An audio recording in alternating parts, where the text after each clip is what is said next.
હાય students, આપણે આ ક્લિપમાં શીખી રહ્યા છે ત્રુટિના પ્રકારો. ત્રુટિ આપણા માટે એવો શબ્દ છે કે ભૂલ. બેઝિકલી જ્યારે પણ આપણે પ્રેક્ટિકલ કરતા હોઈએ છીએ ત્યારે આપણાથી ભૂલ થાય છે, અને ફિઝિક્સમાં આવી ભૂલો, કેમેસ્ટ્રીમાં, બાયોલોજીમાં આવી ભૂલો જે છે તેને નિરાકરણ કરવા એટલે દૂર કરવા માટે પણ આપણી પાસે મેથડ છે. તો આ ક્લિપમાં આપણે ત્રુટિના પ્રકારો કેવી રીતે થાય છે તે અને તેને કેવી રીતે આપણે દૂર કરી શકીએ તેના વિશે આપણે ચર્ચા કરીએ છીએ. સૌથી પહેલાં આપણી પાસે ત્રુટિ છે જેને કહેવામાં આવે છે વ્યવસ્થિત ત્રુટિ, જેને કહેવામાં આવે છે સિસ્ટમેટિક એરર. હવે આપણને એમ થાય કે વ્યવસ્થિત રીતે પણ ભૂલ થઈ શકે. હા, થઈ શકે છે. જાણતા કે અજાણતા આપણી પાસે ફિઝિક્સમાં વ્યવસ્થિત રીતે પણ ત્રુટિ થઈ શકે છે. સૌથી પહેલાં એને કહેવામાં આવે છે સાધનની ભૂલના કારણે. સાધન જો આપણી પાસે ખામીવાળું હશે તો આપણે દરેક વખતે પ્રેક્ટિકલ કરીશું ત્યારે આપણી પાસે વ્યવસ્થિત ભૂલ થવાના ચાન્સીસ છે. બીજો એનો એક પ્રકાર છે જેને કહેવામાં આવે છે પદ્ધતિ, એટલે કે મેથડ. જો પ્રેક્ટિકલમાં આપણી પાસે પદ્ધતિ જ ખોટી હશે તો દરેક વખત આપણે એ જ ભૂલ ફરીથી રિપીટ કરવાના અને વ્યવસ્થિત ત્રુટિ આ જોવા મળવાની છે. આ ત્રુટિ જે છે એ પદ્ધતિસરની ત્રુટિ છે, એટલે ઘણી વખત આપણે મેથડ જ ખોટી હોય તો પ્રેક્ટિકલ સાચો હોવા છતાં પણ આપણને આ એરર જે છે સિસ્ટમેટિકલી બતાવવાનો છે. ત્યારબાદ છે આપણી પાસે વ્યક્તિગત ત્રુટિ. જ્યારે પણ પ્રેક્ટિકલ કરીએ છીએ ત્યારે આપણે અમુક સૂચનોનું પાલન કરવું જોઈએ. જેમ કે પ્રેક્ટિકલ જે છે ખૂબ જ ધ્યાનથી કરવો જોઈએ, સાધન મેથડ વ્યવસ્થિત કરવી જોઈએ, પૂરેપૂરું એટેન્શન આપવું જોઈએ. પરંતુ આ બધું ન આપવામાં આવે તો આપણું વ્યક્તિગત ત્રુટિ થઈ શકે છે. જો ઉપરની બધી જ ત્રુટિઓ ન ઉદ્ભવે તો એક ત્રુટિ જે છે દરેક પ્રેક્ટિકલમાં વધારે કે ઓછા અંશે ઉત્પન્ન થતી હોય છે, જેને કહેવામાં આવે છે કુદરતી ત્રુટિ. હવે કુદરતી ત્રુટિ એટલે કે આપણે ફિઝિક્સમાં કે કેમેસ્ટ્રીમાં કે બાયોલોજીમાં વાત કરીએ તો કુદરતી અમુક પરિબળો છે જે આપણા કંટ્રોલમાં નથી. જેમ કે વાતાવરણ છે, તાપમાન છે, તો એ આપણા કંટ્રોલમાં નથી. એટલે વાતાવરણમાં કોઈ પણ ફેરફાર થાય છે ત્યારે અમુક પ્રેક્ટિકલ ખૂબ જ સેન્સિટિવ હોય છે, જેમાં પણ આપણને ત્રુટિ થયેલી જોવા મળે છે. ભેગા આપણે જ્યારે નાના એકમો અથવા તો નાના અંતરો મેળવવા માટે આપણે વાપરીએ છીએ બે સાધનો, જેમાંથી એક જે છે એને કહેવામાં આવે છે વર્નિયર્સ કેલિપર્સ અને બીજાને કહેવામાં આવે છે સ્ક્રૂ ગેજ. આ બંને સાધનો છે તેના માટે એક માપણી કરવામાં આવે છે જેને કહેવામાં આવે છે લઘુત્તમ માપ શક્તિ, જેને ઇંગ્લિશમાં કહીએ છીએ આપણે લિસ્ટ કાઉન્ટ મેઝર.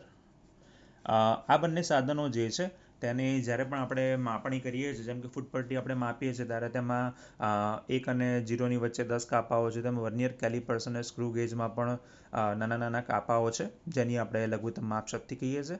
તે આપણે વ્યવસ્થિત રીતે ગણતરી કરવી જોઈએ. ત્યારબાદ આપણી પાસે છે અવ્યવસ્થિત ત્રુટિ. કોઈ પ્રેક્ટિકલ જે છે એમાં અવ્યવસ્થા ઉત્પન્ન થાય તો અવ્યવસ્થાનો અર્થ એવો થાય કે પ્રેક્ટિકલ કાં તો બરોબર કર્યો નથી અથવા અવ્યવસ્થિત રીતે કર્યો છે, ત્યારે અવ્યવસ્થાના કારણે અવ્યવસ્થિત ત્રુટિ ઉત્પન્ન થઈ શકે છે. ત્યારબાદ છે આપણી પાસે કહેવામાં આવે છે ગ્રોસ ત્રુટિ, જેને કહેવામાં આવે છે કુલ ત્રુટિ. મોટેભાગે કુલ ત્રુટિ જે છે એ પ્રેક્ટિકલ જે છે એના અંતે ખબર પડે છે કે આગળ ઉત્પન્ન થયેલી ત્રુટિ વ્યવસ્થિત હતી કે અવ્યવસ્થિત હતી કે ગ્રોસ ત્રુટિ ઉત્પન્ન થઈ હતી. તેના અલગ પરિબળો છે. સૌથી પહેલાં કે પ્રયોગ જે છે એ યોગ્ય ધ્યાનપૂર્વક ન કરેલો હોય તો કુલ ત્રુટિ ઉત્પન્ન થઈ શકે છે. ત્યારબાદ યોગ્ય સાધનની ગોઠવણી ન કરેલી હોય ત્યારે પણ આ પ્રકારની ત્રુટિ ઉત્પન્ન થાય છે. જો સાધન જે છે તે ત્રુટિ રહિત છે, જે આમ તો શક્ય હોતું નથી, પરંતુ ઘણા સાધનો છે તેની ત્રુટિ ખૂબ જ ઓછી હોય છે, એટલે સાધનની યોગ્ય ગોઠવણી થયેલી હોવી જોઈએ. ત્યારબાદ જે છે યોગ્ય મેથડ, એટલે કે જ્યારે પદ્ધતિની ગણતરી કરવામાં આવે ત્યારે આપણી પદ્ધતિ પ્રોપર હોવી જોઈએ, સાચી હોવી જોઈએ. તો જ તમે કુલ ત્રુટિ જે છે તેમાં તમારી ત્રુટિઓ એ ઘટાડી શકો છો. અને અંતે આપણે પ્રેક્ટિકલમાં અને અમુક અચળાંકો જેમ કે પાઈ છે તેની કિંમત છે એ આપણને બધાને ખબર છે 3.14, જેવા ફિઝિક્સમાં આપણી પાસે અચળાંકો હોય છે. આ અચળાંકોના મૂલ્ય હોય છે. જો આ અચળાંકોના મૂલ્ય વ્યવસ્થિત રીતે મૂકેલા ન હોય અથવા તો ક્યાંક એકાદ દશાંશ પૂર્ણાંકની આગા પાછી થાય તો આપણે પ્રેક્ટિકલ જે છે એમાં આપણે કુલ ત્રુટિ જોવા મળતી હોય છે. હવે મિત્રો, આપણે વાત થઈ કે આ ત્રુટિના પ્રકારો થઈ. તો આ ત્રુટિઓ જે છે ને દૂર કરવા માટે આપણી પાસે અત્યારે બે મેથડ છે. મેથડ એટલે આમ જોવા જઈએ તો અમુક પગલાં છે જે આપણે લેવા જોઈએ. તો સૌથી પહેલું પગલું છે આપણે વધુ અવલોકનો લેવા જોઈએ. જેટલા અવલોકનો વધુ તેટલી ત્રુટિ ઓછી. એ કેવી રીતે તે આપણે હમણાં જોઈશું. અને ત્યારબાદ યોગ્ય પદ્ધતિ અપનાવીને, તો આ બે પદ્ધતિઓ છે આપણી પાસે કે જેનાથી તમે કોઈ પણ પ્રકારની ત્રુટિ એટલે કે વ્યવસ્થિત કે અવ્યવસ્થિત કે ગ્રોસ ત્રુટિ એટલે કે કુલ ત્રુટિ ઉત્પન્ન થઈ છે તેને તમે વધારે કે ઓછા અંશે ઓછી કરી શકો છો.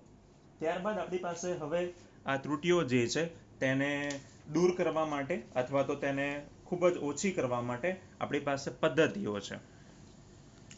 જેમાં પદ્ધતિ જે છે તેમાં આપણે કહીએ છીએ જેને કહેવામાં આવે છે સરેરાશ ત્રુટિ, એટલે કહેવામાં આવે છે અને સાદી ભાષામાં કહીએ તો એવરેજ એરર, અથવા એને કહેવામાં આવે છે એબ્સોલ્યુટ એવરેજ.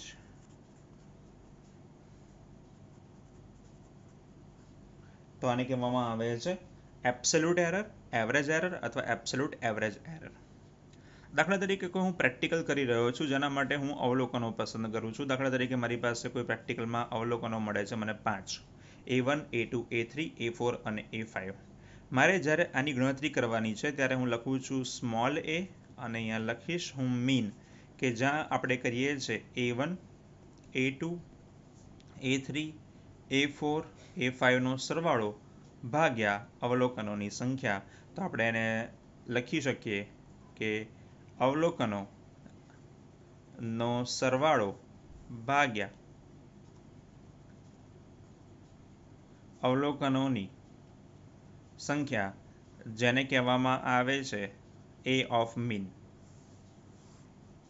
જેને તમે લોકો 8, 9, 10માં ક્યાંક આવો શબ્દ વાપર્યો હશે, સિગ્મા AI ભાગ્યા n. તો આપણે એ જ વસ્તુ કરી છે. A of mean is equals to sigma AI by n. Number 2, જેને કહેવામાં આવે છે નિરપેક્ષ ત્રુટિ. આ નિરપેક્ષ ત્રુટિ જે છે જેને કહેવામાં આવે છે મીન એબ્સોલ્યુટ. મીન એબ્સોલ્યુટ જે છે તે થોડુંક આપણા આગળની મેથડ કરતાં અલગ છે, જેને આપણે દર્શાવીએ છીએ આવી રીતે, જ્યાં આપણે કરીએ છીએ એ ઓફ મીન, એટલે કે આગળ જે પદ્ધતિ કરી એટલે સરેરાશ ત્રુટિ જે ગણતરી કરી તેનો આન્સર માઇનસ પહેલું અવલોકન, એટલે આપણને મળશે ડેલ્ટા A1. ત્યારબાદ A of mean minus A2 delta A2, A of mean minus A3 delta A3, then A of mean minus A4 delta A4, અને છેલ્લું A of mean minus A5 is equals to delta A5. આટલું કરી રહ્યા બાદ હવે આપણે જે કરવા જઈ રહ્યા છે તે સરેરાશ ત્રુટિ જે છે તેના આપણને જે પદ મળેલા છે તેનો આપણે ઉપયોગ કરીએ છીએ. Delta A is equals to delta A1 delta A2 delta A3 delta A4 delta A5 divide by 5. તો તમે આવું કહી શકો છો સિગ્મા ઓફ ડેલ્ટા AI ભાગ્યા આપણી પાસે મળે છે 5, એટલે લખી શકો ડેલ્ટા AI ભાગ્યા n. તો ત્યારબાદ આપણે આવી રહ્યા છે નંબર 3 પર, જેને કહેવામાં આવે છે સરેરાશ. અને આપણું જે નિરપેક્ષ ત્રુટિ જે આપણે ગણતરી કરી તેને કહેવામાં આવે છે નિરપેક્ષ અને સરેરાશ. આ બંને જે છે એની સરખામણી, જેને આપણે કહીએ છીએ સાપેક્ષ ત્રુટિ,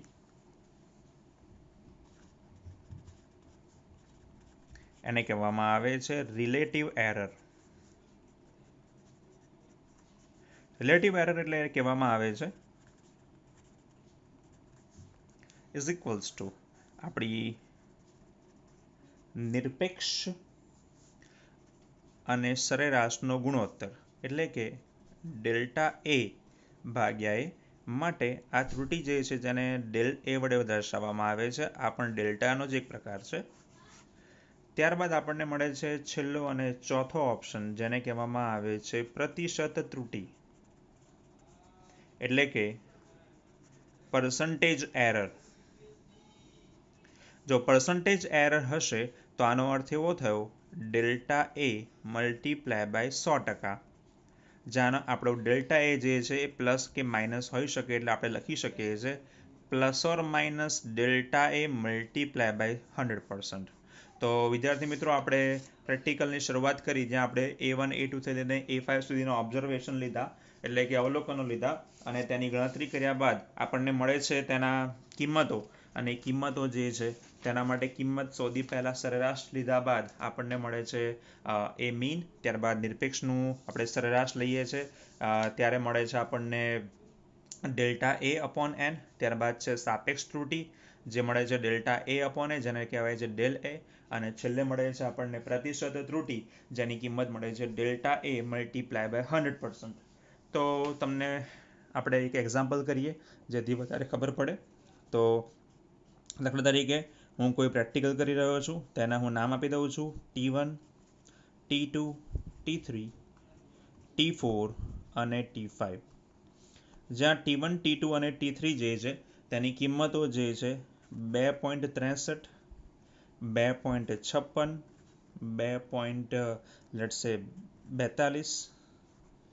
2.71 અને 2.80 સેકન્ડ્સ છે. એટલે આપણે કોઈ પ્રેક્ટિકલ કર્યો અને પ્રેક્ટિકલમાં આપણે સમય નોંધવાનો હતો, જે આપણને મળે છે અનુક્રમે 2.63, 2.56, 2.42, 2.71 અને 2.80 સેકન્ડ્સ. હવે આપણે તેના માટે સરેરાશ અને બધાની ગણતરી કરવી છે. તો સૌથી પહેલાં આપણે લખીએ છીએ T of mean is equals to T1 plus T2 plus T3 plus T4 plus T5 divide by number of observation, એટલે કે 2.63 વત્તા 2.56 વત્તા 2.42 પ્લસ 2.80 પ્લસ 2.42. તો સોરી 2.71 બાકી છે આપણી પાસે, તો 2.71 divide by number of observation છે આપણી પાસે 5. તો આપણને મળશે T of mean is equals to, બધાનો આન્સર છે આપણને મળે છે 2.62 સેકન્ડ. તો બધાનો સરવાળો કર્યો 2.63, 2.56, 2.42, 2.71 અને 2.80, જેનો ડિવાઈડ બાય 5 કરતા આપણને મળે છે ટી ઓફ મીન, એટલે કે 2.62 સેકન્ડ. ત્યારબાદ આપણે આવી ગયા છે તેના નિરપેક્ષ ભાગ પર. તો નિરપેક્ષ ભાગની ગણતરી કરતા પહેલા આપણે તેના નામ આપી દઈએ છીએ ડેલ્ટા ટી ઓફ મીન. તો સૌથી પહેલા સૂત્ર લખતા જઈએ છે, ટી ઓફ એમ વડે દર્શાવી દઈએ minus T1, T of M minus T2, T of M minus T3, T of M minus T4 અને T of M minus T5. T of એમની કિંમત આપણી પાસે રેડી છે, આપણે માનાંક મૂકીએ છીએ જેથી આપણને નિરપેક્ષનો આન્સર જે છે એ ધન મળે 2.62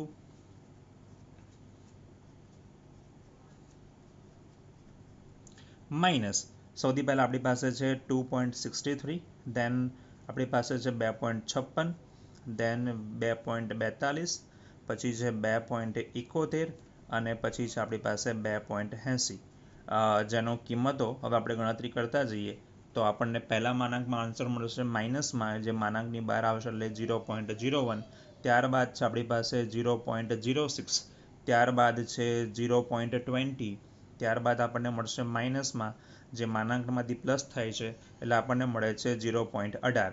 તો તમે જોઈ શકો છો કે આપણે ટી ઓફ મીન જે છે તેમાંથી દરેક ઓબ્ઝર્વેશન T1 થી લઈને T9 સુધી, T5 સુધીના આપણે દરેકની તેમાંથી બાદબાકી કરી ચૂક્યા છે. હવે આપણે આવ્યા છે ટી ઓફ મીન જે છે તેની ગણતરી પર. તો આપણે ટી ઓફ મીનની ગણતરી કરી લઈએ, જેના સરેરાશ માટેની આપણી પાસે કિંમતો રેડી છે. કિંમતો મૂકતા જઈએ છે, તો ત્યાં લખીએ છીએ આપણે ડેલ્ટા ટી ઓફ મીન સરેરાશ. તમે તમારી ઈચ્છા પ્રમાણે એને ટી બાર પણ નામ આપી શકો છો, જેની કિંમત છે આપણી પાસે delta T1, delta T2, delta T3, delta T4 અને ડેલ્ટા T5 ડિવાઈડ બાય 5. કિંમતો આપણી પાસે રેડી છે. Delta T of mean is equals two 0.01, 0.06, 0.20, 0.09, 0.18 આખા ડિવાઈડ બાય 5. તો આપણે જોયું કે આગળની જે પણ કિંમતો હતી એ કિંમતોને આપણે ફરીથી ઉપયોગમાં લીધી. હવે તે જ કિંમતો જે છે એને આપણે ડિવાઈડ બાય 5 કરી લઈએ તો આપણને મળશે તેના માટે delta T of mean is equals two આપણને મળે છે અહીંયા આગળ 0.11. આપણને આગળની જે ક્લિપ હતી એમાંથી આન્સર મળ્યો હતો ટી ઓફ મીનનો 2.62 અને અહીંયા મળે છે 0.11. આપણે બંનેનો ઉપયોગ કરી લઈએ. એકમ બધાનો સેકન્ડ છે એટલે સેકન્ડ લખીએ છીએ. અત્યારે ટેમ્પરરી એકમ નહીં લખો તો ચાલશે. હવે આપણને મળે છે તેના માટેનું delta T is equals to delta T of mean divide by T of mean, જ્યાં આપણી કિંમત છે 0.11 ભાગ્યા 2.62. એટલે આપણને મળશે delta T is equals two plus or minus 0.041. તમે જોઈ શકો છો આપણે જે પહેલાંની કિંમતો મળતી હતી ડેલ્ટા ટી મીન બીજા સ્ટેપમાંથી અને પહેલા સ્ટેપમાંથી તેને આપણે મૂકી અને આપણને મળે છે તેના માટેનું અહીંયા સરેરાશ. હવે આપણને મળે છે પ્રતિશત, જેના માટે તમે લખી શકો છો ડેલ્ટા ટી ગુણ્યા 100% અથવા લખી શકો છો ડેલ્ટા ટી ઓફ મીન ભાગ્યા ટી ઓફ મીન ગુણ્યા 100%. એટલે આપણને મળશે અહીંયા plus or minus 0.041 multiply by 100. તો માટે હવે આપણો આન્સર રેડી છે, જે આપણને મળે છે આપણને મળશે આન્સર 4.1%. સો તમે જોઈ શકો છો 0.041 મલ્ટીપ્લાય બાય 100%, તો આપણને મળશે 4.1%. તો આનો અર્થ એવો થયો કે આપણે જે પણ અવલોકન લીધા તેમાંથી માત્ર ત્રુટિનું પ્રમાણ જે છે 4.1% છે. એટલે એક્યુરેસી જે છે એ આપણી 90% જો પ્રોપરલી જોવા જઈએ તો આપણને મળે છે 95.9% સુધીની. તો આ રીતે તમે જેટલા પણ પ્રેક્ટિકલ્સ છે તેના ઓબ્ઝર્વેશનની સરખામણી કરી શકો છો, પ્રતિશત મેળવી શકો છો, નિરપેક્ષ અને સાપેક્ષના આધારે કેટલા ટકા ત્રુટિ ઉત્પન્ન થઈ હશે તેની આપણને માહિતી મળે છે. તમે જોઈ શકો છો અહીંયા પ્લસ કે માઇનસ એટલે ત્રુટિ કાં તો પ્લસમાં મળે છે એટલે વધારો થયો છે ત્રુટિમાં, કાં તો માઇનસ એટલે કે ત્રુટિમાં ઘટાડો થયો છે તે દર્શાવે છે. તમને એક એક્સરસાઇઝ એક્ઝામ્પલ તમે જાતે કરી શકો છો. દાખલા તરીકે હું તમને કોઈક કિંમતોનો ડેટા આપું છું, જેમાં તમે ગણતરી કરો છો 1.29, 1.33, 1.34, 1.35, 1.32 અને 1.36. આ બધા જ ડેટા જે છે એને તમે તમારી ઈચ્છા પ્રમાણે નામ આપી શકો છો. અહીંયા હું સરળતા ખાતર નામ આપી દઉં છું તેને N1, N2, N3, N4, N5, N6. તમારે એના માટે ગણતરી કરવાની છે એન ઓફ મીનની, ડેલ્ટા એન ઓફ મીનની, ડેલ્ટા એનની અને ડેલ્ટા એનના પ્રતિશતની. આશા રાખું કે તમે ગણતરી જાતે કરશો અને તમને પ્રોપર આન્સર મળશે. તો તમે જોઈ શકો છો એન ઓફ મીનનો આન્સર તમે ગણતરી કરશો તો મળશે 1.3275. ત્યારબાદ છે આની કિંમત મળશે 0.02. અહીંયા મળશે તમને 0.0015 અને પ્રતિશતમાં તમને મળશે 0.15% પ્લસ ઓર માઇનસ. તો વિદ્યાર્થીઓ, તમે આ ક્લિપમાં એવું શીખ્યા કે ત્રુટિઓના પ્રકારો કેવા હોય છે, ત્રુટિઓને કેવી રીતે દૂર કરી શકાય છે. હવે પછીની ક્લિપમાં આપણે સૂત્રોના આધારે ત્રુટિઓ જે છે એમાં ભૂલો કેવી રીતે થતી હોય છે, ત્રુટિઓની ગણતરી કેવી રીતે કરાય છે તેની આપણે ચર્ચા કરીશું. Thank you.